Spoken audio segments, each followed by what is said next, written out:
Halo, saya Hong So Hyun. Eh, oh ya, sebelumnya saya akan menunjukkan beberapa lembar foto.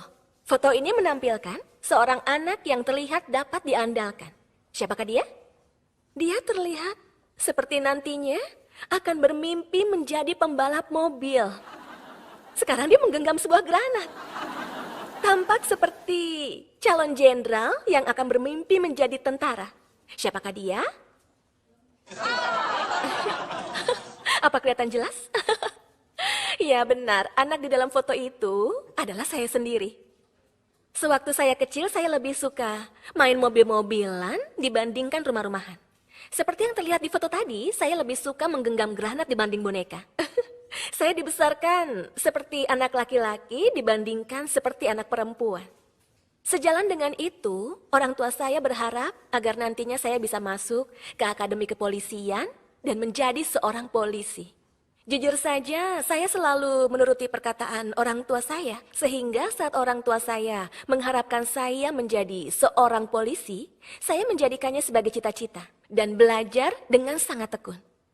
Dan di saat saya SMA, saya sadar bahwa akademi kepolisian hanyalah untuk mereka yang pandai. Jadi saya menyerah akan mimpi saya untuk masuk akademi kepolisian. Dan tanpa impian khusus, saya masuk ke universitas sesuai dengan nilai saya. Lalu saat itu ayah saya kembali berkata seperti ini. So Hyun, kalau memang masuk akademi kepolisian itu sulit, bagaimana kalau coba ikut seleksi polisi PNS? Setelah saya pikir-pikir lagi, PNS adalah pekerjaan yang stabil dan nantinya bisa menerima dana pensiun. Itu tidak buruk, jadi saya pun mulai menyiapkan diri untuk ikut tes. Saat itu saya benar-benar bekerja keras. Saya bangun jam 6 pagi dan pergi ke tempat les yang lokasinya untuk pulang pergi memakan waktu 3 jam. Saya pergi setiap hari termasuk hari Minggu. Selesai les saya tidak pulang ke rumah, tetapi pergi ke perpustakaan dan belajar hingga pukul 12 malam. Kalau saya menjalani pola hidup ini selama setahun, mungkin saat ini saya pasti sudah menjadi seorang PNS Polri. Tapi sayangnya, ketekunan saya hanya bertahan selama sebulan saja. Sayang sekali. Di saat itu, ibu saya sudah mulai menjalankan bisnis Atomi. Setiap hari beliau berkata seperti ini. So Hyun, berhentilah belajar. Belajar itu hanya untuk orang yang suka belajar. Lebih baik kamu ikut ibu menjalankan bisnis Atomi. Tapi hal yang lucu dari perkataan ibu saya ini, ibu saya dulunya adalah seorang guru les matematika. Makanya, kalau saya salah satu soal matematika saja, bagi saya itu bukan masalah. Tapi bagi ibu saya malah stres sendiri sampai-sampai menderita radang usus. Saya jadi berpikir kenapa sekarang ibu saya berubah seperti itu. Sehingga saat itu saya mulai merasa penasaran dengan Atomi. Saya akhirnya mulai mencari tahu mengenai Atomi. Jadi saya mulai membandingkan Atomi dengan menjadi PNS Polri. Untuk mendapatkan dana pensiun senilai 20 juta dengan menjadi PNS Polri, pertama-tama saya harus lolos seleksi dengan tingkat persaingan sebesar 34 banding 1. Tapi seperti yang sebelumnya saya katakan, ketekunan saya cuma bertahan selama sebulan. Makanya saya merasa ini sangat sulit. Dan ini tidak berakhir hanya sampai di sini saja. Karena setelah lulus seleksi, saya harus terus bekerja selama 30 tahun untuk bisa mendapatkan uang 20 juta setahun. Tapi saat saya melihat Atomi, saya jadi berpikir bisnis ini kekurangannya adalah tidak bisa menghasilkan uang dengan cepat. Akan tetapi saya yakin saya bisa mendapatkan dana pensiun senilai 20 juta rupiah dalam waktu kurang lebih dari 30 tahun. Saya berpikir bahwa jika demikian saya bisa mendapatkan penghasilan yang jauh lebih besar. Dan saya yakin saya bisa. Sehingga setelah saya memikirkannya dengan masak-masak, saya akhirnya memutuskan untuk tidak menghabiskan 30 tahun hidup saya dengan bekerja sebagai PNS, tapi melainkan dengan bekerja keras di Atomi selama 1/5 dari 30 tahun sambil menikmati masa muda saya. Tapi ada satu alasan penting lainnya mengapa saya memilih Atomi ini. Ibu saya saat itu sudah menjalankan bisnis Atomi selama sekitar 6 tahun. Kalau ibu saya bekerja kantoran selama 6 tahun, mungkin saat itu ibu saya bisa menjadi asisten manajer. Akan tetapi, penghasilan yang ibu saya dapatkan dari berbisnis Atomi selama 6 tahun adalah paling sedikit 180 juta per bulan. Oh, Perasaan saya saat itu sama persis seperti foto ini. Apa ini? Luar biasa. Ayo jalankan. Jalankan Atomi ini. Begitulah perasaan saya saat itu. Tapi sampai sejauh ini, saya belum pernah melakukan sesuatu hal sampai akhir. Sehingga kali ini saya bertekad sekeras baja. Apapun yang terjadi pada saya akan menjalankan Atomi sampai akhir. Sehingga saya kemudian berhenti kuliah, menyerah ikut seleksi PNS Polri, dan memulai bisnis Atomi. Setelah 2 tahun 6 bulan saya menjalankan bisnis Atomi ini, saya berhasil meraih penghasilan sebesar kurang lebih 20 juta di Atomi. Tapi hal yang membuat saya lebih bahagia, penghasilan 20 juta ini tidak berhenti sampai di sini saja. Karena pendapatan ini meningkat seiring dengan waktu. Saya memiliki kepuasan tersendiri dalam menjalankan bisnis ini. Saya jadi tidak sabar menantikan bagaimana sosok saya nantinya dalam 1 atau 2 tahun ke depan. Tapi jika saya melihat teman-teman di sekitar saya yang bekerja kantoran, banyak dari mereka merasa stres sambil menyiapkan diri untuk mencari pekerjaan lain. Karena merasa pekerjaannya saat ini tidak memiliki prospek yang bagus dan tidak bisa menjamin masa depan mereka. Beberapa waktu lalu ada sebuah artikel yang menyebutkan bahwa lebih dari 90% pegawai dengan sembunyi-sembunyi mempersiapkan diri untuk pindah kerja. Saya pernah dengar ada orang yang pernah berbicara seperti ini. Impian terbesar seorang pegawai adalah berhenti dari pekerjaannya. Apa pemikiran kalian sama? Kebanyakan orang yang berhenti dari pekerjaannya sebagai pegawai kantoran, mereka memilih untuk menjalankan bisnis sendiri atau menjadi wirausaha. Akan tetapi, saya dari kecil tumbuh dengan melihat ayah saya menjalankan restoran sushi. Makanya saya tahu dengan jelas sulitnya menjalankan usaha sendiri. Meskipun ayah saya tidak beristirahat dan terus bekerja, bahkan di akhir pekan, hari libur maupun di hari raya, sulit untuk bisa menjadi restoran terkenal yang sering kita bicarakan itu. Selain itu, ada juga data yang menunjukkan bahwa di Korea, 9 dari 10 orang yang menjalankan usaha sendiri berakhir bangkrut. Memulai usaha sendiri di era seperti sekarang ini memang sangatlah sulit. Oleh karena itu, hari ini saya ingin memperkenalkan kepada Anda sekalian mengenai Atomi.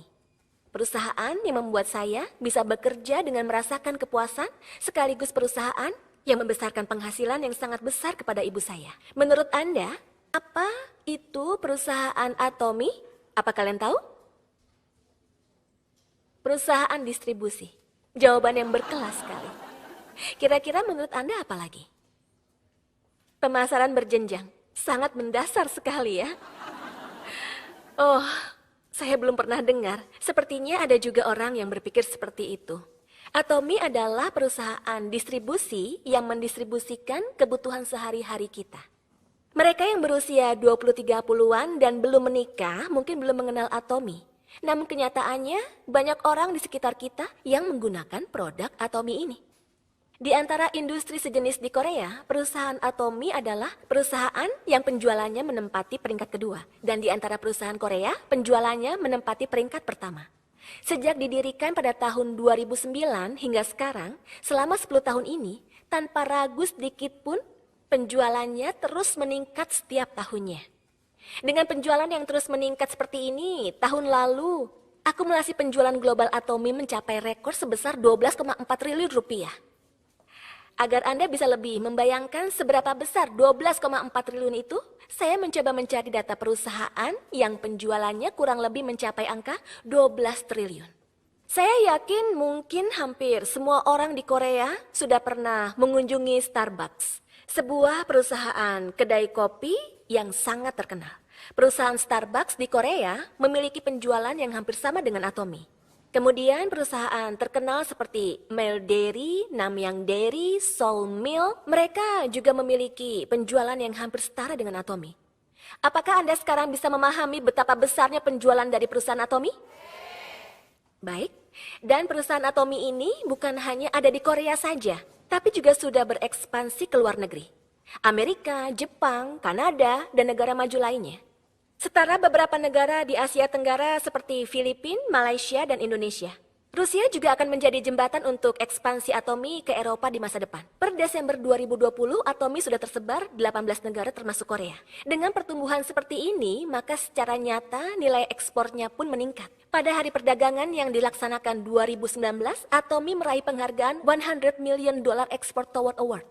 Penghargaan ini adalah penghargaan yang diberikan oleh Presiden Korea. $100 million merupakan angka yang sangat berarti. Alasan dibalik diadakannya hari perdagangan adalah untuk memperingati hari pada saat total ekspor negara Korea di tahun 1988 mencapai $100 juta atau kurang lebih 1,4 triliun. Akan tetapi perusahaan Atomi ini dalam waktu 1 tahun mencapai nilai ekspor yang sama dengan nilai ekspor yang dicapai pada tahun 1988.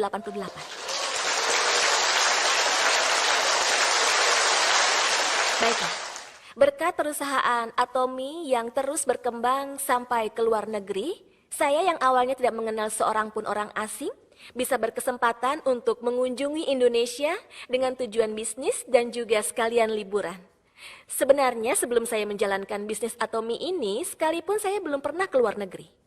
Akan tetapi, berkat Atomi yang berkembang secara global ini, sambil menjalankan bisnisnya, saya bisa mendapatkan pengalaman berharga dengan berkesempatan untuk mengunjungi 8 negara. Kemudian beberapa waktu lalu, majalah penjualan langsung Amerika bernama Direct Selling News memilih 100 perusahaan global terbaik. Atomi hanya dalam waktu 10 tahun berhasil menduduki peringkat ke-20. Tetapi hal yang lebih mengejutkan lagi, perusahaan lain yang berada pada peringkat di atas 20 merupakan perusahaan yang telah berusia rata-rata 50 tahun. Tetapi Atomi yang baru berusia 10 tahun sudah berhasil memasuki peringkat 20 besar. Kalau begitu kira-kira di peringkat berapakah Atomi akan berada pada saat 50 tahun setelah Atomi didirikan? Tepat sekali. Nah, berikut ini adalah daftar negara di mana Atomi akan melakukan ekspansi. Di tahun 2020, Anda dapat melihat negara-negara dengan populasi besar seperti India dan Cina. Atomi juga akan merambah pasar Eropa, seperti di Inggris, Jerman, dan Prancis. Dan saya yakin ketika pasar Atomi semakin menyebar ke luar negeri, maka peringkat Atomi akan terus naik. Pada majalah ekonomi Forbes, ada sebuah artikel yang berisikan wawancara Chairman Park Han-gil. Di artikel itu, beliau berkata seperti ini, tujuan utama perusahaan Atomi adalah untuk menjadi perusahaan nomor 1 di dunia. Saya merasa sangat bangga. Tentunya ada banyak alasan di balik pertumbuhan Atomi yang begitu baik. Dan hari ini saya akan membicarakan salah satu di antara alasan-alasan tersebut. Saya akan memperkenalkan produk-produk Atomi pada kalian. Sebenarnya saya ingin sekali menjelaskan mengenai semua produk yang dimiliki oleh Atomi. Akan tetapi, karena keterbatasan waktu, hari ini saya akan memperkenalkan 2 produk saja. Yang saat ini sangat saya sukai dan produk yang penjualannya menempati peringkat pertama. Produk favorit saya yang pertama adalah Atomi 3 Seconds Beauty Water. Saat saya masih kecil, kalau musim dingin sudah dimulai, saya harus selalu membeli lip balm. Saya memiliki kulit yang sangat kering, sampai-sampai saya harus mengoleskan lip balm. Bukan hanya pada bibir saja, tapi pada pipi juga. Sehingga tidak peduli, sebanyak apapun saya mengoleskan kosmetik di wajah saya, kulit saya tetap saja terasa kering. Akan tetapi setelah Atomi 3 Seconds Beauty Water diluncurkan dan setelah saya menggunakannya teratur, setelah mencuci wajah dan menggunakan sebagai mist, saya sekarang benar-benar memiliki kulit yang lembab dalam 24 jam selama 1 tahun. Dan produk yang kedua adalah produk yang saat ini menempati penjualan nomor 1. Dia adalah produk Hemohim. Hemohim ini adalah suplemen kesehatan yang sangat baik untuk sistem imun tubuh. Produk ini dikembangkan oleh sebuah lembaga nasional Korea selama 8 tahun dan menghabiskan dana sebesar 50 miliar. Ini merupakan produk bagus yang manfaatnya sudah dirasakan oleh banyak orang. Ada sebuah badan internasional IAEA yang merupakan organisasi berkumpulnya wakil organisasi nuklir dari setiap negara. Pada saat diadakan rapat umum di IAEA, salah satu produk yang dibawa oleh delegasi Korea adalah produk Hemohim ini. Anda tahu kan jadi perwakilan negara itu sulit? Anda bisa membayangkan Hemohim ini sebagai produk obat tradisional yang menjadi perwakilan dari Korea. Saat ini pun, kalau Anda mengunjungi situs resmi IAEA, Anda bisa melihat informasi mengenai Hemohim. Semua produk Atomy seperti 3 Seconds Beauty Water dan Hemohim dibuat dengan kualitas terbaik dan harga yang terjangkau. Oleh karena itu, ketika saya membicarakan mengenai produk Atomy, saya bisa berbicara dengan nyaman, seperti pada saat saya menceritakan mengenai film menarik yang sudah saya tonton. Atau seperti saya mengenalkan restoran enak yang pernah saya kunjungi, dan tentunya bukan dengan perasaan yang terbebani. Akan tetapi, agar Atomy dapat mendistribusikan produk yang bagus ini, maka harus ada dukungan mutlak dari produsen produk tersebut. Cara Atomy mendapatkan dukungan mutlak dari mitra usaha adalah dengan usaha keras demi tumbuh bersama dan bukannya dengan menyalahgunakan kekuasaan. Bagian tumbuh bersama adalah bagian yang paling saya banggakan pada saat saya mengenalkan mengenai Atomy ini. Sebuah contoh singkatnya adalah seperti ini. Ada sebuah perusahaan bernama Sea Village yang menjadi supplier ikan makarel di Atomy. Ikan makarel yang katanya paling enak adalah ikan makarel dari Norwegia antara bulan September sampai Oktober. Sehingga perusahaan ini harus membeli ikan makarel untuk persediaan selama 1 tahun sekaligus dalam 1 waktu. Namun saat itu mereka tidak memiliki dana yang cukup. Perusahaan Atomy yang mendengar mengenai hal itu, kemudian meminjamkan dana untuk membeli ikan tersebut senilai 10-15 miliar. Kalau Anda melihat bagian bawah artikel ini, Anda akan menemukan cerita seperti ini. Atomy langsung membayar lunas 1 minggu setelah barang dikirimkan. Kami pikir Atomy akan melakukan seperti ini hanya di awal saja, dan pada akhirnya nanti pembayaran akan terlambat juga. Tapi selama 7 tahun tidak pernah sekalipun melanggarnya. Jika sistem pembayaran diterapkan seperti ini, maka ini bisa menjadi pertumbuhan bersama bagi bisnis kecil dan menengah. Perusahaan berikutnya adalah perusahaan bernama Sairon Food yang memasok ramen di Atomy. Pada satu waktu, cup ramen Atomy habis terjual untuk waktu yang cukup lama. Penyebabnya terjadi kebakaran di lini produksi dari cup ramen tersebut. Atomy tentu saja memberikan dana untuk penanggulangan kerusakan, dan selama proses pemulihan, bukannya mencari pemasok lain, Atomy justru menunggu perusahaan itu untuk bisa beroperasi kembali dan bilang, selama proses pemulihan, Anda tidak perlu mengkhawatirkan hal lain. Kami akan tetap menunggu, dan Atomy benar-benar menunggu selama sekitar 1 tahun. Setelah itu, Serum Food yang telah kembali pulih, kemudian meningkatkan isi dari cup ramen sebesar 20% tanpa menaikkan harga. Luar biasa, bukan? Anda sudah mendengarkan sampai saat ini. Apakah Anda sekarang merasa bahwa perusahaan ini bagus dan produknya juga bagus? Tapi pasti ada di antara Anda sekalian yang berpikir seperti ini. Semuanya terdengar baik, tetapi saya yang masih muda dan belum memiliki pengalaman apapun, tidak pandai berbicara, apakah saya dapat menjalankan bisnis ini? Pasti di antara kalian ada yang memikirkan hal seperti ini, kan?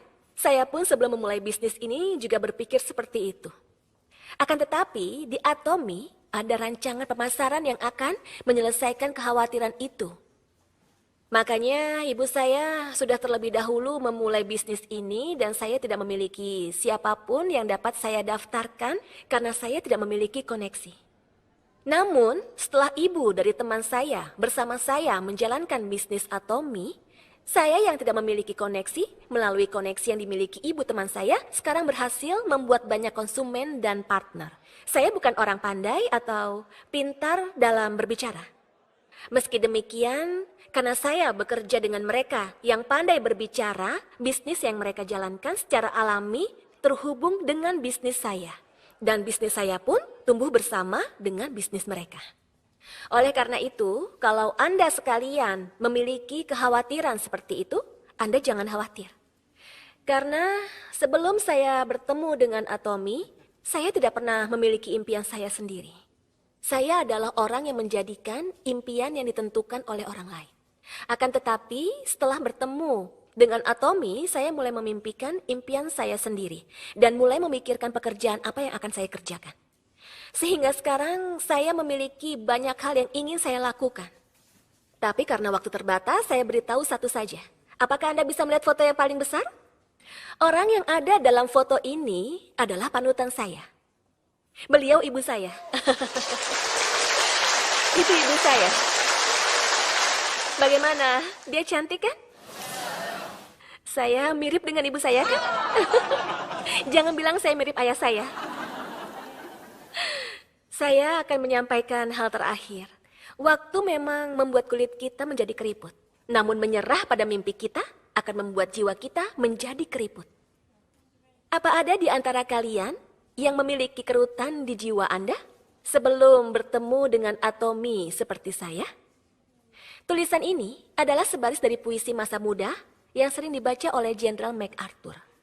Melalui seminar hari ini, saya harap Anda sekalian bisa kembali menemukan masa muda Anda yang telah hilang. Sekian seminar dari saya, terima kasih.